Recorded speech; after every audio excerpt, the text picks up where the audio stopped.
Okay, a Freilich and Chanukah, happy Chanukah everyone, and we are back to another week of the Parsha. And this week is really somewhat of a double header because it's PARSHAS MIKEITZ and it's also Chanukah. And the way that it works out I would say the majority of the years, PARSHAS MIKEITZ is always Shabbos Chanukah.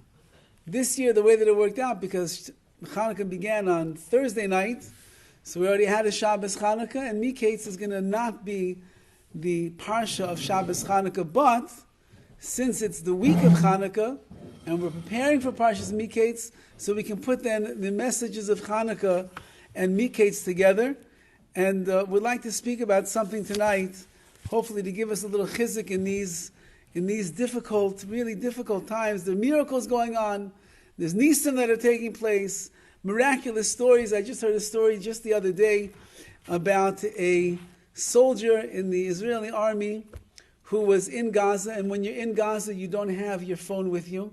When you get out of the fighting and you get back into the base, you can take your phone. And he was obviously without his phone. He gets his phone when he gets back into the base, and he goes on to Telegram. And apparently Hamas is very big. Telegram is the name. They're very big on Telegram, and they're broadcasting their stuff that they're doing all of the time. So the IDF, the soldiers, are also looking to see what they can glean, what they can figure out, what they can find out about what their plans are, their tactics.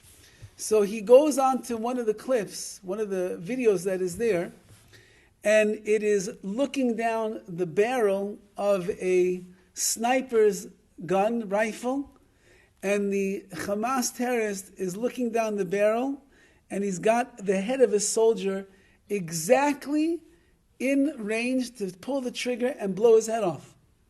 And the soldier who was just in Gaza is looking at the video, and he sees that it's him. It's his head that's in the eye of the barrel. And the terrorist pulls the trigger, and exactly at the moment that he pulled the trigger, it just happens to be that the soldier moved like this to the right side, and the bullet went whizzing by and missed his head. And he survived. He lived. Nothing happened to him. So there's many, many miracles that HaKadosh Baruch Hu makes for Klal Yisrael. There are many miraculous stories that are taking place. At the same time, there is a lot of misfortune, and there are deaths that are taking place on the battlefields, on the front lines, and Klal Yisrael is still not settled down, and there are people that are living in like huts in the middle of the desert right now, trying to get their lives back together. There are families that are torn apart. There are parents that will never light the menorah again. So in the light, there's darkness. In the darkness, there's light. And I'd like to try to find a message tonight, as Hashem, that will speak to us on these inyanim. It's not a coincidence that Yosef HaTzadik is always in the Parshas of Chanukah. Either it's going to be Parshas Mikeitz of this week, either it's last week, Vayeshev, but these Parshas, Yosef HaTzadik and Chanukah, are intertwined with each other. And the question is, what is it about the life of Yosef? What is it about his message, about his mission in this world? What does it have to do with Chanukah? So we know that in this week's Parsha, Yosef is, after sitting in the dungeon for several years, he's whisked out instantaneously because the Saramashkim, the cupbearer, has told Paro there's a filthy Jew that's down there in the dungeon who knows how to interpret dreams. So maybe you should bring him out here and maybe he'll tell you what your dream means, Paro. Or the 7 years, the 7 and the 7, the one that is good, the one that is bad. And they whisk Yosef out. And Yosef HaTzadik is standing before Paro, and he begins explaining all the dreams. Not me, it's HaKadosh Baruch Hu. He explains the dreams perfectly, masterfully, and he tells him 7 years of plenty, 7 years of famine, the fact that Hashem repeated the dream, HaKadosh Baruch Hu is sending you a message, it's imminent, it's coming right now. So I suggest, says Yosef, that you need to start those 7 years, you have to make sure that you gather in as much of the produce as you possibly can. You'll need to find someone chacham v'navain, someone who's wise and a man of understanding that will be able to to maneuver and run this entire project that you're going to need. And he will help to rescue Mitzrayim, Egypt, from the famine, because you'll have so much plenty in the storehouses. When you have nothing left, when nothing else is falling or growing in the ground, you'll have it all. You have nothing to worry about. And Paro tells him, he says, I can't find anyone as chacham and navon, as wise and understanding as you are. And therefore, you're the man for the job. You are now second in command. Nobody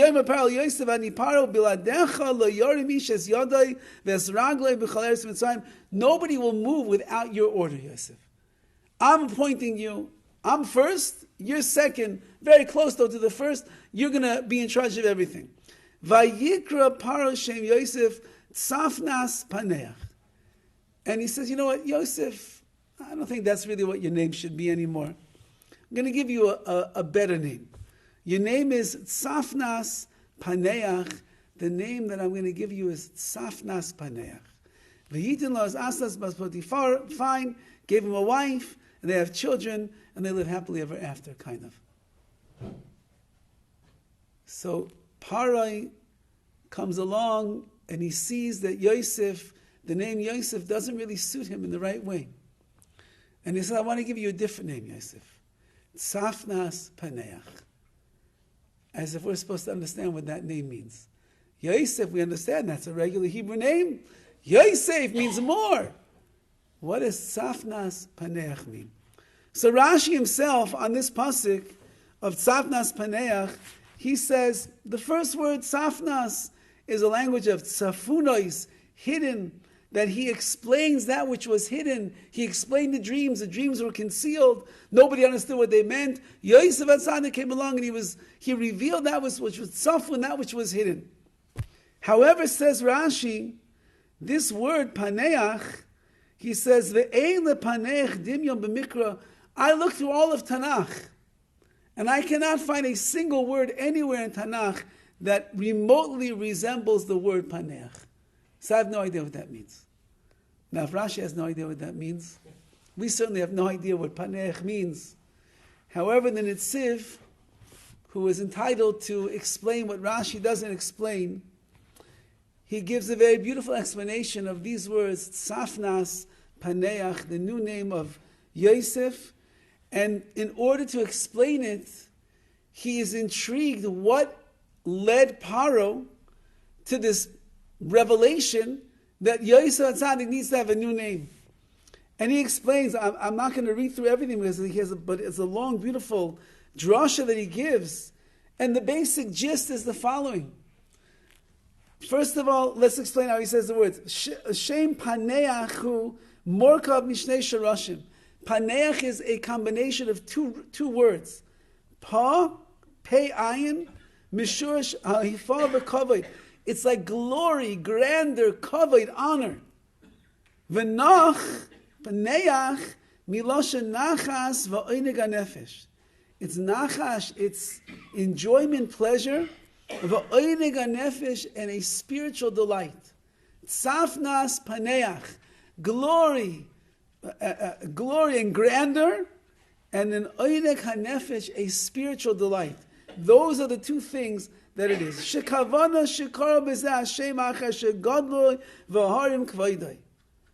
After Paroi is going to appoint him to these high positions, he gives him such an important name. Why? Mishum shenispoyo Paro ma'otzim kaycha Yosef. Paro was overwhelmed and amazed by the power of Yosef HaTzadik. And he goes on to explain, where was Yosef at this time? He was living in the dungeon for at least 2 years, if not longer. Most people that are living in the dungeon and they're surrounded by rats and low-life people and they're forgotten from society and they have barely anything to eat and they're living in tattered rags. Most people that are living in such a place like that, they are in that world of the lowliness of the dungeon. And if you're going to pull them out instantaneously and stick them in front of Paro, and you have to perform your best, you have to be articulate in your words, you have to be confident in what you're saying, you have to be able to relate to a king and be able to administer him advice the way that a king needs to hear advice. and they're going to dress you up in clothing, and you're going to come walking in with this great confidence. In order to do that, you can't be a regular guy that was in a dungeon. You didn't just spend the last 20 years of your life in Alcatraz and you were being beaten every single day. You must be something very unique, said Paro. It must mean that while you were there in the dungeon, you were not really in the dungeon. While the rats were nibbling at your toes while you were sleeping at night, wasn't really your toes. While the people were moping around all day long and they were complaining, it's dark and it's damp and we don't have enough food and they forgot about us, our life is miserable. You must have been living in a different world, Yosef. Because I see a man standing in front of me. I'm the king of Mitzrayim. Mitzrayim was the biggest superpower of the world. I see a man standing in front of me who knows how to talk the talk and walk the walk, who's standing there with confidence, self-assured, walks in there and he starts talking about Hashem. It's not me, it's Hashem. You have no embarrassment, no compunction at all. You're willing to talk about the Lord of the universe. And then you interpret the dreams perfectly. It's like once you hear Yosef's interpretation, you're wondering what was anybody else thinking? 7 daughters will be born, 7 daughters will die. What were they talking about? Yosef says, Pashut, 7 years of plenty, 7 years of famine. You better prepare yourself for the 7 years of famine right now. Says Paro, I can't believe that such a person could exist. A person could live in the darkest hole in the world in Egypt. I imagine that they knew how to make a dungeon in Egypt. They knew how to do it right in Mitzrayim. They made it the worst and the dampest and the darkest and the gloomiest and the bleakest and the most, you'll give up all hope that you'll ever get out of there. But he says, I see in Yosef, he was a man that was living in a dungeon, but he was living in a world of light. He was living in a world where every single moment he actually believed he's getting out of there. And it wouldn't break his constitution. It wouldn't break him down. It wouldn't ruin him. It wouldn't destroy him. You can't break Yosef HaTzadik. And therefore says the Netziv that that's what Paro was calling to Yosef over here. He said, "V'har Yosef me'avdus higila anhaga nifla." From avdus, from slavery. He was the chamberlain of Potiphar. He ends up being a slave down there in the dungeon. And suddenly he's raised up to such a wonderful level. And therefore he says, you were never really an Eved, and you were never really a lowlife. You always had the potential inside of you to be this mighty, elevated, lofty spirit, and that's who you were down there. And therefore he says, I'm giving you a new name. And the new name is Tzafnas Paneach. Tzefuna Haifas, says the Netziv, your grandeur and your glory and your might was hidden all of that time when it was down there. And you are a spiritual delight, you are a pleasure to be able to see a person who's able to reveal the inner kaiches, the inner strengths and potential that exists inside of you. This is Yosef HaTzadik. He's in Paro doesn't know the background of the story. Yosef was the most beloved in the eyes of his father. He was the one with the ksainis pasim, with the beautiful coat. He's learning, he's diyugno da'aviv, he looks like his father, he thinks like his father, he has the Torah of his father. He's going on to become next in line to his father Yaakov Avinu. His brothers turn on him. They want to kill him. They throw him into a pit that's filled with scorpions. After some time, they whisk him out and they send him in a caravan down to Mitzrayim. He lost everything. He's all by himself. You have this crazy woman that's after him day and night, and he withstands the greatest test of mankind, and he doesn't succumb to the taiva over there. And then after that, he gets thrown into the dungeon. Could you imagine? If Yosef would be studied by the psychologists or psychiatrists of the world today, what a trauma victim Yosef must have been. How did he wake up in the morning? How could he survive? How is he going to get married? How is he going to go on? PTSD, all the different things that they're going to say about Yosef. But Yosef was Safnas Paneach. He had an inner strength. He had a burning fire in the side of his neshama. Nothing would get Yosef down. On the other hand, somehow, Yosef continued to grow and to grow, even in the circumstance that would seem to be impossible. And this really is Chanukah. We know that there is a famous machlekes, an argument between Beis Shammai and Beis Hillel. How should a person go about lighting the menorah every night of Chanukah? Should we do like Beis Shammai, which says you start with 8 and you count down to number 1? Or do you do like Beis Hillel, where you start with 1 and you count up to 8? The Gemara at the end of the day says, we paskin, of course, like Beis Hillel, and we start 1, 2, tonight already, the 7th night, there's 7 candles that are shining bright. And Beis Hillel says, what is the reason that the Jews will light 1, then 2, then 3, that we will light in an ascending order? And he says over the words, because Ma'alin b'kodesh ve'ein maridin. We always go up in Kedusha, ve'ein maridin, we do not go down. And once you start lighting the menorah, 1, the next one is 2, that's more Kedusha. The next one is 3, that's more Kedusha. The next one is 4, till you get to 8 is the pinnacle of the Kedusha, of the lights, of the menorah of Chanukah. But if you would go down 8, 7, 6, that would be not Mailan, that would be Maridin, that would be going down in Kedusha. A Jew never goes down. A Jew always has to be going up, like a Yosef HaTzadik.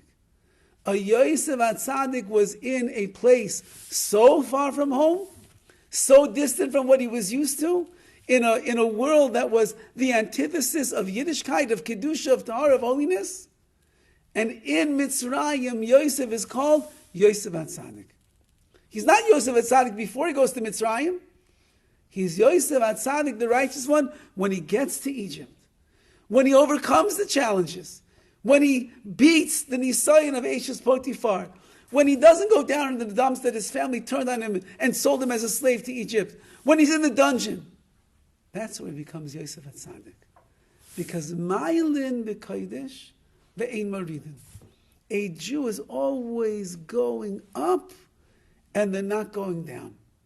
In last week's Parsha, Yosef is referred to as Ish Matzliach. He is a successful man. Now, in our vernacular, in the world that we are surrounded by, the secular world, you ask somebody if that guy is successful, that means that he's doing pretty good in business, he's making a lot of money, probably has a few cars in the garage, and he's got a beach house somewhere else, and he just came back from his vacation in Tahiti, and he still has sand between his toes over there. That's how successful this man is. But in the language of the Torah, that's not what success is. If HaKadosh Baruch Hu is going to say that Vayehi Hashem as Yosef, Hashem was with Yosef, Vayish Matzliach, and he was a successful man, you can guarantee that the Torah is not talking about material success. Says the Sforno on these words, what does it mean that he was a successful man? Masig Kol Tachlis Mechuven Mimenu. He reached the goal of everything that was expected from him. Whatever HaKadosh Baruch Hu expected from Yosef HaTzadik, whatever great strengths Yosef had inside of him, whatever he would be able to accomplish in his life, Yosef in Mitzrayim, in the darkness of that world, away from his father, away from his brothers, away from his yeshiva, away from everything, Yosef was Masi Kol Tachlis Mechuvan Mimenu. Whatever HaKadosh Baruch Hu expected from him, what his tachlis, what his purpose was, he accomplished and he achieved. How does a person become the Ish Matzliach, the successful person, where whatever it is that HaKadosh Baruch Hu has in mind for us, we are going to be zeicha, we will merit to be able to achieve it. The Rebbeinu Yonah writes in Shari Tshuva, the taivas hatzadikim, the taiva, the desire of tzadikim is mina hatzlachais, is to be from hatzlachais, to be from success. The taiva, that means we have a taiva for sufganiyot. And when they give us that jelly one, we get upset. We wanted the custard with the chocolate on top. The taiva of a Jew is the latkes. And she didn't put enough salt in. Okay, whatever. We'll have to just... So our taivas, our desires, is for the physical world. It's for the food. It's for the car. It's for the house. Now everybody's already beginning to think to themselves, what are we going to do for winter vacation? Winter break is coming. Schools are going to be off for a week. So the kids are, they're already campaigning in my house where we're going to go and what we're going to do. This Yid, Rav Shmuel Mishakovsky, was here from Eretz Yisrael. He said that in Eretz Yisrael, they're not doing anything. They decided no tiyulim, no trips, no vacations, no nothing. He said there's a milchama, there's a war that's going on. And the soldiers that are out there in the front lines, and they're fighting, risking their lives, as we see every single day, those that ended up, Rahman al-Zan, lost their lives. And they're going in there. And he said, the frum people, we should go around, gallivanting around to the different places, Har Hermon, and go skiing. What are we going to do? There's a war that's going on. So I tried telling that to my kids the other day, but it didn't really go over so well. We'll see. It's still a month away from winter break. But that's what our taivas are. That's what our desires are. We get excited because a new restaurant opens up and we daven that it should last for more than 3 weeks in Tarzana, California. That's our taivas. Taivas HaTzadikim, the taiva, the desire of tzadikim, is min hatzlachais, is to be from the successful ones of this world. Says Rebbeinu Yonah, what does that mean? Lahafeg ratza me'Hashem, to entreat the will, the desire of HaKadosh Baruch Hu, v'sheyachbaitz b'hem, that Hashem should desire them. What do tzaddikim want? Tzaddikim want that they should find so much favor in the eyes of Hashem that we should be wanted by the Ribono Shel Olam. We should know that HaKadosh Baruch Hu is looking at us, He's watching us, He's pleased with us, He's trying to bring us close because He is so overjoyed with the efforts that we are making. And that's the taiva. Some people, the taiva is for faking, and some people, the taiva is for the Ribono Shel Olam. Some people, the taiva is for a fancy vacation during winter break or a new car with all the bells and whistles. And some is, I'm wondering, do you think HaKadosh Baruch Hu is happy with me today? And if HaKadosh Baruch Hu is happy with me today, I was matzlich, I was successful. Yosef HaTzadik was successful, says the Sforno, because whatever his tachlis, whatever his purpose was, he accomplished what HaKadosh Baruch Hu had intended for him to accomplish. That's success. The way of tzaddikim is, I'd like to be a success also. And that's what I dream about, and that's what I daven for, and that's what I think about, and there's nothing else that I want. I just want to be matzliach, successful in the eyes of the Ribono Shel Olam. So in this print that I have at the Shari Tshuva, it has a commentary on the lines, and it says, Kloima tzadikim mishtoikekim. Tzadikim are mishtoikik, they're like yearning. La'atzlocha achas mikol ha'atzlochas efshariyos. They're even one ounce, one rank of success is good for them. They want that HaKadosh Baruch Hu should be desirous of them. Hashem wants us to be close to Him. He wants us to be close. He desires us to be close. He's happy with how we're approaching Him and moving towards Him. If even once a day I can have that success, I'm a happy man. I'm a successful person. And that was the life of Yosef.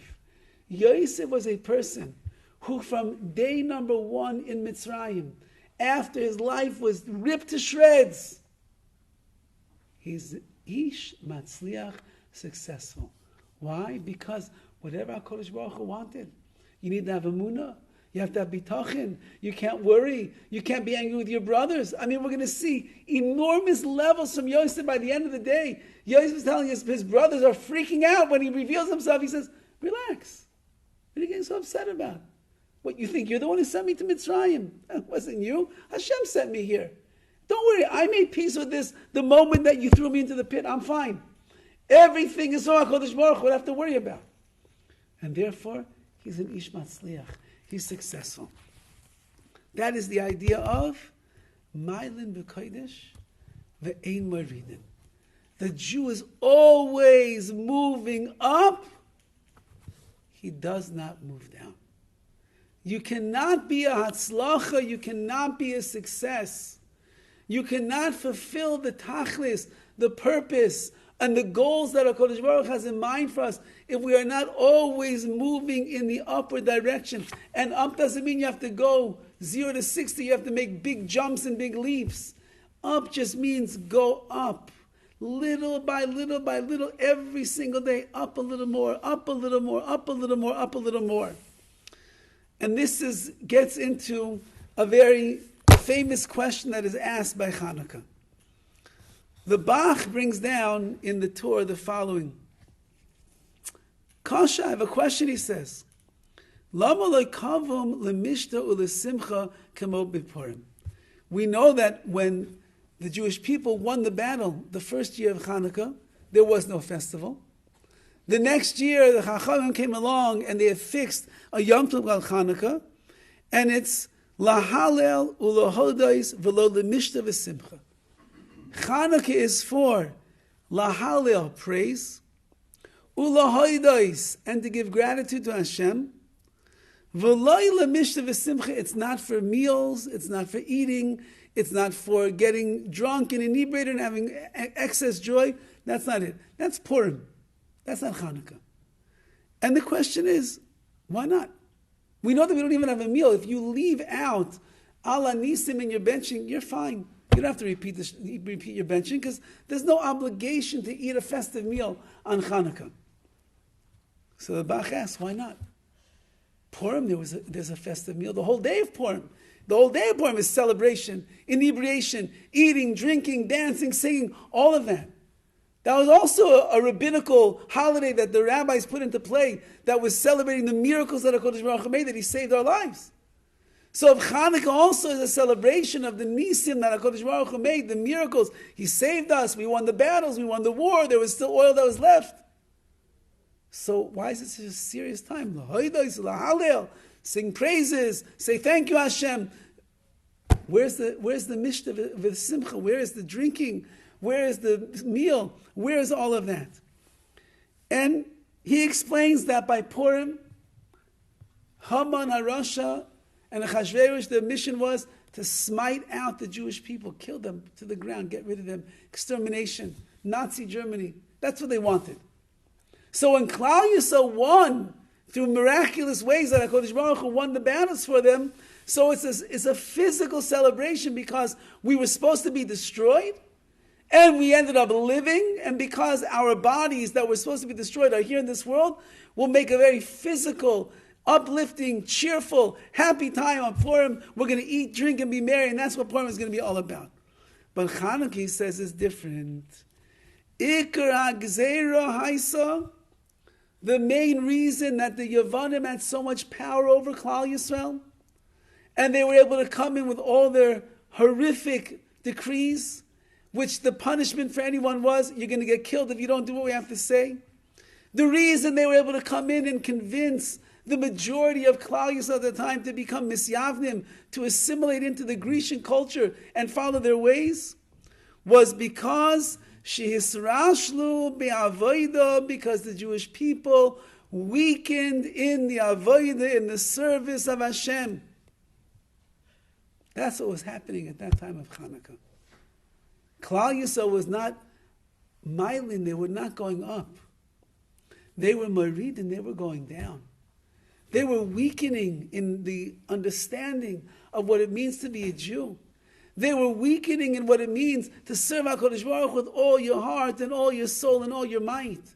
They were weakening in fulfilling the tachlis, the purpose of why the Rebbeinu Shalom put us into this world. They were weakening in all of that.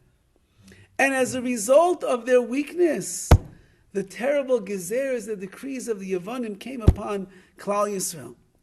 Al kein aisa gzera levatem en avoda. They decided to be mevatel, to nullify and wipe out our service in the Beis Hamikdash. Like it says, Shegazer alein oisa arasha levatel atamid. There's a korban tamid, which is a korban that is brought every single day. Because that's the way that a Jew is supposed to live. We are serving HaKadosh Baruch Hu every single day. And there was a korban tamid in the morning, there was a korban tamid in the late afternoon. It's a constant avodah. And they said, no, you can't have that korban anymore. We can't let the Jewish people remind themselves that service of HaKadosh Baruch Hu is tamid, is constant. And they were mavatal, they took it away.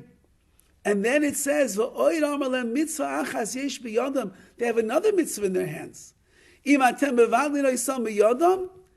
you will get rid of it, they're gone. If you could get rid of this one other mitzvah that the Jewish people have, you will be able to exterminate and wipe away the koach, the power of kedusha of the Jewish people. Ve'ezeh, what mitzvah was that? Zahadlokas menorah, the lighting of the menorah in the Beis Hamikdash. Like it says, lahalois ner tamid. Because the lights of the menorah have to be tamid, constant. Kozman shemadlikin oisei tamid im oimdim. As long as the lights are lit all the time, Klal Yisrael will be able to stand tamid constantly as well and serve HaKadosh Baruch Hu in the right way. But if you destroy those lights, we know that the light is always indicative of the neshama of the soul, and the light is always indicative of Torah or. If you wipe away the lights of the menorah, which is a symbol of the neshama of Klal Yisrael and the Torah of Klal Yisrael, then you wipe away the Jewish people. Because what makes us tamid, what makes us constant Jews in Avodas Hashem is when our neshamas and our Torah and our mitzvahs is always oilin ve'ein marid, and it doesn't go down. Yavan, our enemies of all generations, they always understand the Jewish people, what's the secret of our success. And they always come in to try to undermine our secret. And therefore they said, get rid of the korban tamid, because that's constant. We can't have them remember. And the lights of the menorah, put them out and extinguish them. If you extinguish them, you extinguish in Klal Yisrael. However, we know, as the Bach goes on to say, Klal Yisrael did not succumb to the pressures of the Yevonim.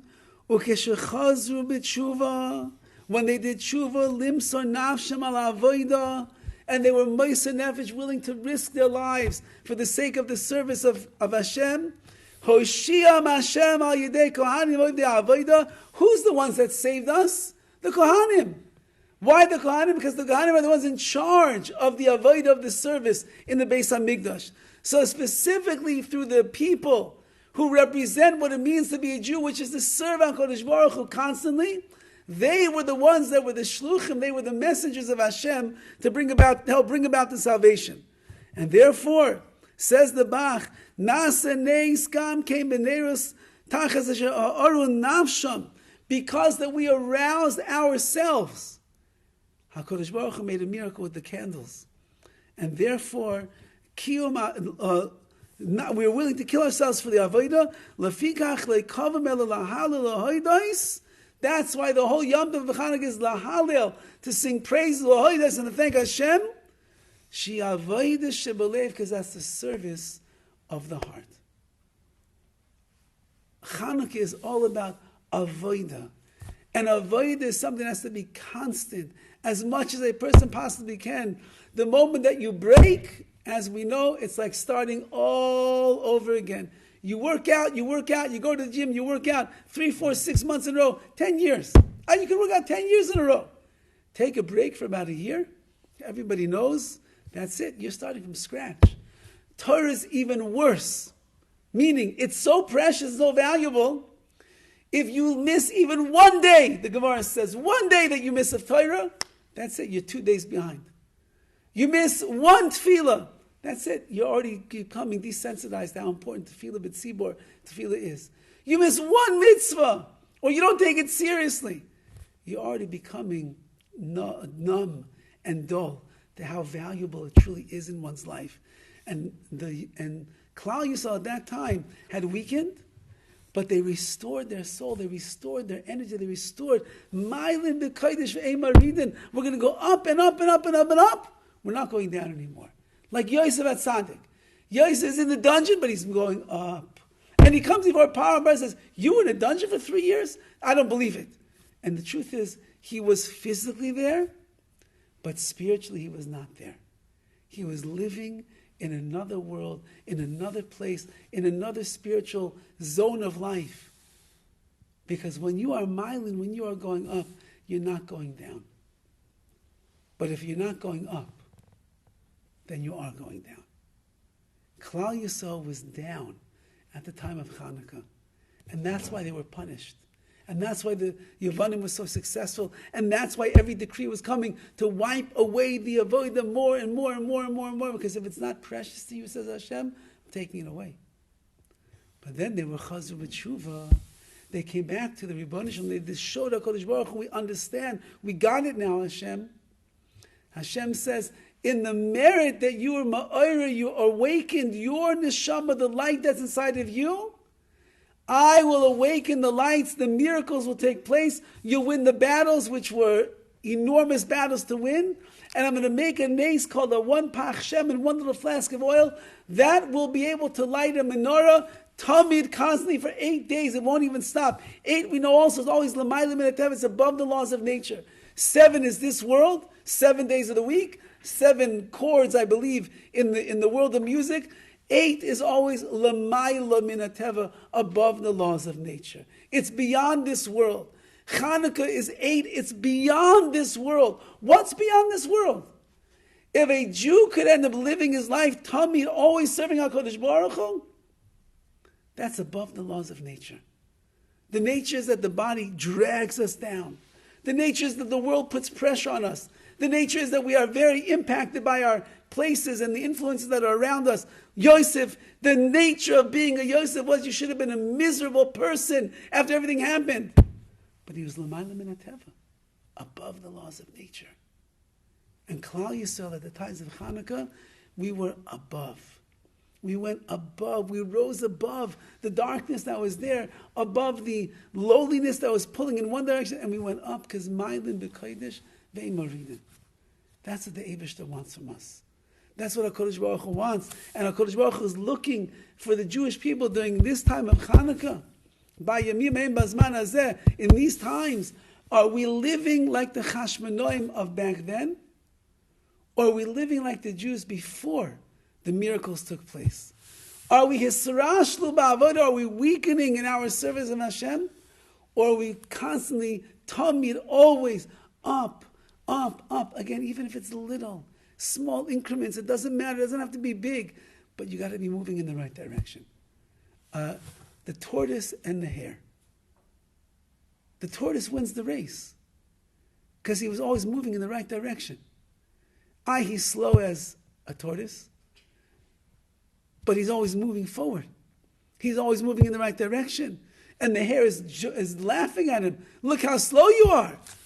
Yeah, but at the end, if you're tamid, if you're constant, and you're steady, and you keep moving, and moving, and moving, eventually you're going to get to the finish line. HaKadosh Baruch Hu is not looking for masterful, gigantic actions that a person's going to do. I'm going from 0 to 60. He's looking for, are you keep moving in the right direction? And if you are, you're a winner. You're a winner right now. You're a Ma'ilin b'kodesh. You're going up in kodesh, and ein marin, you don't go down. just keep moving little by little. But the moment that we stop, we're already moving back. Because there's a momentum. It's either going forward or it's going backwards. It's either going up or it's going down. Chanukah is a time where a person gets in to their koiches hanefesh, to become this ish matzliach, this successful person whose desires are, I want to be someone that is finding favor in the eyes of Hashem. I want to be able to lay on my bed at night while I'm saying Kriya Shema Lamita, and before I close my eyes and go to sleep, I want to be able to answer the question, was Hashem happy with me today? I want to be able to say the answer is yes. And I want to be able to say that answer every day. Was he happy with everything I did? No, because there's enough stuff that I did today that was not good. But overall, was I moving up? If the answer is yes, then yes. HaKadosh Baruch Hu is very pleased with your avodah to midis, your constant avodah. If we're not sure, or the answer is no, then we have to strengthen ourselves like the Chashmonoim and recognize what it means to be a Jew, recognize the powers of Yosef HaTzadik, that even in the darkest of places, he's Tzafnas Paneach.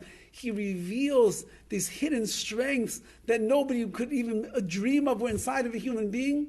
He's the one that's the Ish Matzliach in the place where you would expect to have the least amount of success. He has the most success, because it doesn't matter where a Jew is. It just matters that he's aligned with HaKadosh Baruch Hu. And even in the dungeons of Mitzrayim, he could be matzlich, he could be successful. I want to leave you off with a story that my good friend Edwin sent to me today. Fascinating story. It's a kind of story that has to be broadcast to all the Jewish people. We should understand what we have. There was a non-Jewish soldier in the IDF. And the reason that he was allowed to be in the IDF is because he was in the process of conversion. And so as he's going through the process of conversion, he's still already fighting in the army. And on the October 7th, Simchas Torah, his unit was called up into the south over there to go and to take care of the terrorists and try to put things in order. And he went in there, it was 2 long days that they were grinding through the battles with these terrorists, getting everything cleared out of the way, and Baruch Hashem, they were matzlich, they succeeded.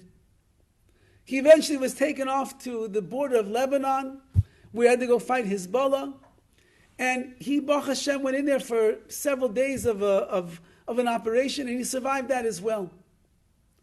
At this time in his conversion process, he's 10 months into the conversion process. 10 months is not such a long time.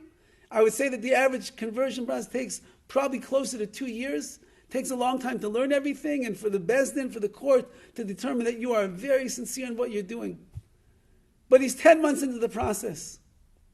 And he shows up between operations, in his fatigues, he shows up at the Bezdin of the army, and he sits in front of the judges and he says, I would like you to expedite my conversion process. And they said to him, but it's only 10 months. He said, yeah, 10 months is a long. He says, only 10 months. We don't usually do conversions so quickly. So he said, test me. See if I know.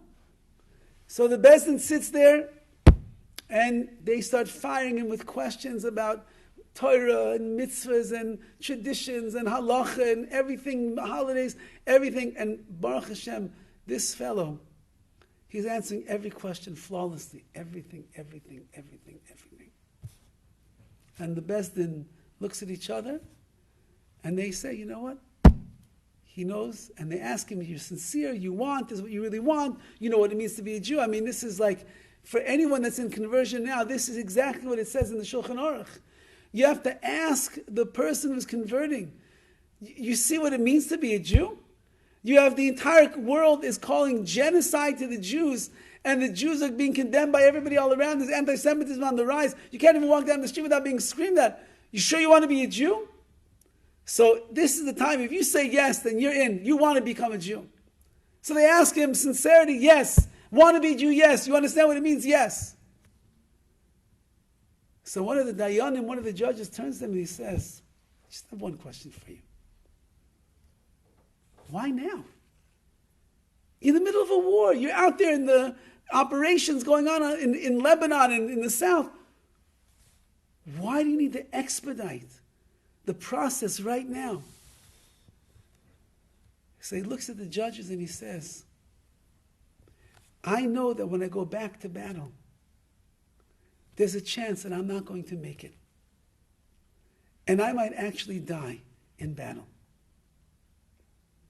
And he looks at the judges as his voice gets choked with tears and he says, and if I die, I want to die as a Jew. And there wasn't a single dry eye that was in that room at that time. They were all crying. And of course they granted him his gerus, his conversion, and there's another Jew in Klal Yisrael that's fighting on the front lines for the Jewish people, our nation, and our homeland. And in Yetz Hashem, in the schos of his Mesiras Nefesh, like we see from the Chashmonaim, in the schos of his wanting to be a member of the nation that is Mailin B'Kodesh, the Ein Maridim, we always go up, we do not go down. It'll be a Shmira Ma'ula, a very special protection for him, that he will survive whatever battles it is that he has to go through over there, and he'll be able to start his life when the war is over, get a wife, have children, and build a bayis ne'eman, a beautiful house in Klal Yisrael. But for us, the message is, Baruch Hashem, we're not on the front lines. Right now we have to worry about dying as a Jew. We just have to be concerned about, are we actually living like a Jew? Are we living a life that is Mailin B'Kodesh, where we're always going up and we're striving and we're trying? Or Rahman al-Islam, are we slipping and faltering and we're going down into a place that we shouldn't be going to? On Chanukah, every single Jew begins to realize we have so much power. We have so much strength, untapped reservoirs inside of us of emunah and bitachon and courage and pride to be a Jew, and we're willing to take on the world. There's so much inside. Everybody could be at Safnas Panech. Everybody could be the one that's all of those koiches hidden, and we will be surprising ourselves of what we could accomplish.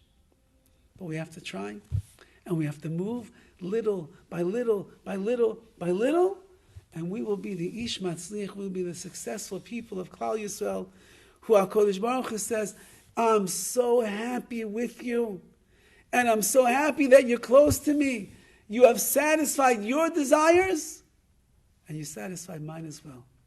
Because HaKadosh Baruch Hu is mis'aveh, l'tfilosan shel tzadikim. The taivas of Hashem are the prayers of tzadikim, the mitzvahs of tzadikim, the closeness of tzadikim. That's what his taiva is. Not for steak, not for chocolate cake, not for a beer, not for a $999 bottle of whiskey. That's not the taiva of Hashem. It's Klal Yisrael being close to him. In Yetz Hashem, we'll be zeicher to use our time wisely over the next 2 days. That's all we have left. Tomorrow, Thursday, until the sun goes down on Thursday night. That's Chanukah.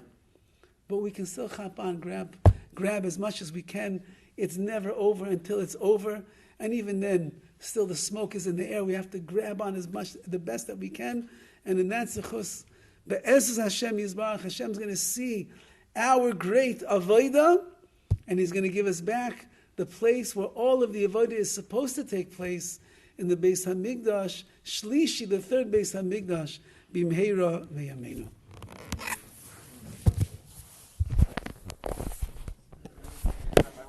You're welcome. Have a good night, everyone.